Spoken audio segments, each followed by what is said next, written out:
Hello, I'm Jason Dilworth, and today I'm going to teach you how to unleash one of the most effective weapons in a digital marketer's army, especially for online retailers, and that is dynamic retargeting within Google AdWords. Normal remarketing adverts will just show you general branding of a site that a visitor has been on when they're visiting other sites. They look a little bit like this, and you've probably seen loads of them yourself. Dynamic retargeting takes it a step further by filling those adverts with the actual products that your visitors have been looking at. So they come onto your site, they look at a product, so they've shown some interest, but then they leave for whatever reason. They got a phone call, they didn't have their card with them, whatever. You're then following them around the web with an advert that doesn't just say, here I am, here's my site. It's, here's the product that you were looking at. Would you now like to have another look and make a purchase? You can see how they can be extremely powerful.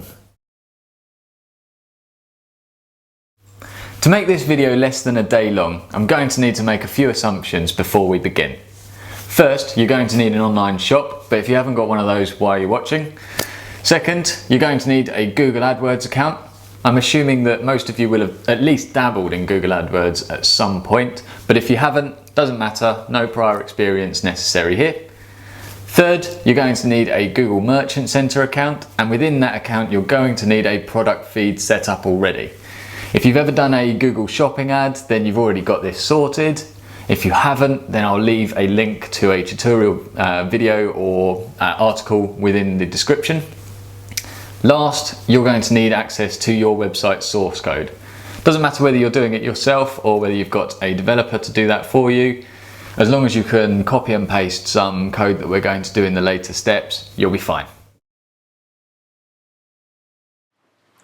Okay, so the first step is to create your remarketing. So you go into shared library and then audiences. And the first time this loads up, it's going to take a few seconds, but then it's going to give you this screen. Here we get to set up remarketing for website visitors, so click that. Whole point of this video is for dynamic ads, so we're going to check this box and say that we're a retailer. If you're not, then most of these steps will still apply, but some of them might not, so you'll have to tweak as you see fit. Anyway, we bring up this dialog box, which is going to give us the AdWords tag. You'll see here also that it allows you to use the Google Analytics tag. I prefer to use the straight AdWords tag. It seems to give me a little bit more control, but that might just be because I'm set in my ways, but let's do it this way.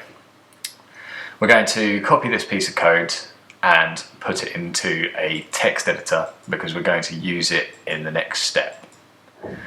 That's going to go into the source code of your website.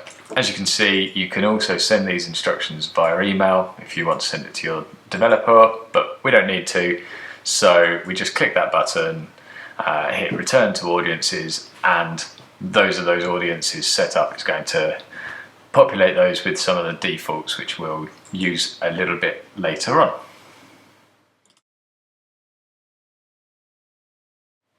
Okay, so step 2, we're going to use the tag that we created a moment ago. It's going to go into the HTML source of your site on the closing body tag so that it happens just after all the rest of the code has happened on loading the page. So paste it in there, and you'll see within that tag you've got some variables to replace. I've just tabbed it in there because I'm a bit of a tart about tabulation. So you've got these 3 values here which need replacing. They need replacing with the individual pieces of information for each page. So they need to be using variables that will vary based on your platform. We're looking at Shopify here.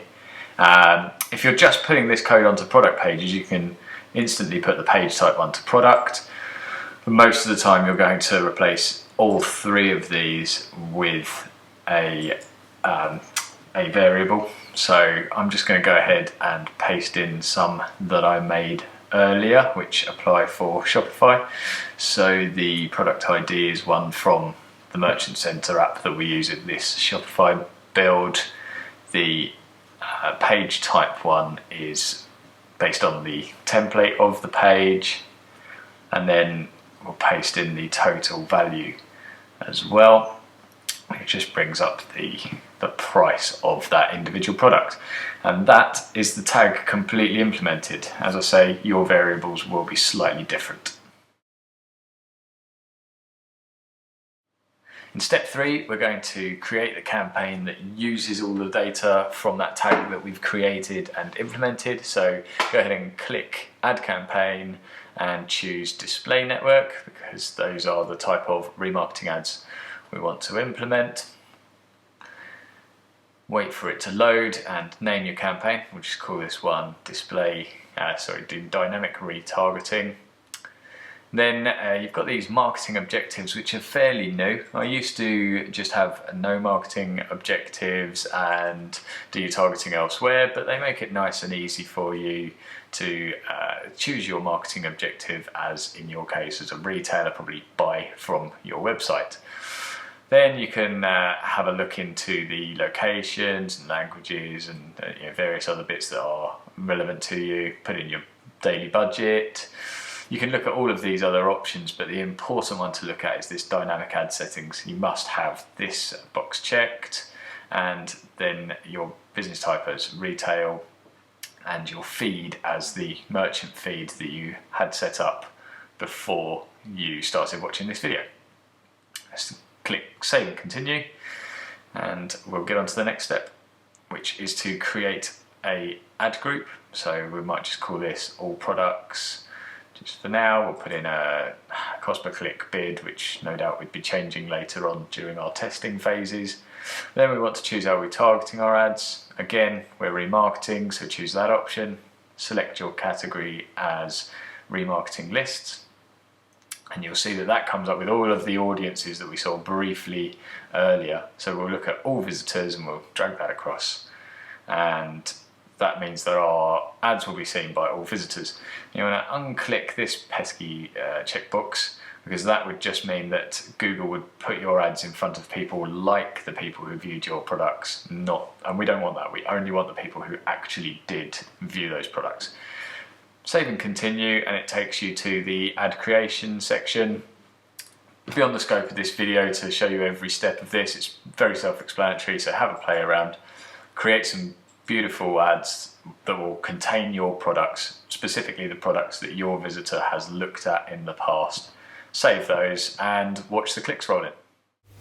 And that's it. 3 relatively simple steps on how to implement Google Dynamic Retargeting for your website.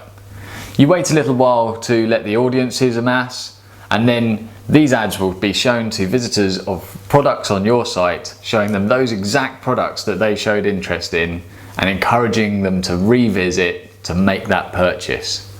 Good luck, thanks for watching, and I'll see you again soon.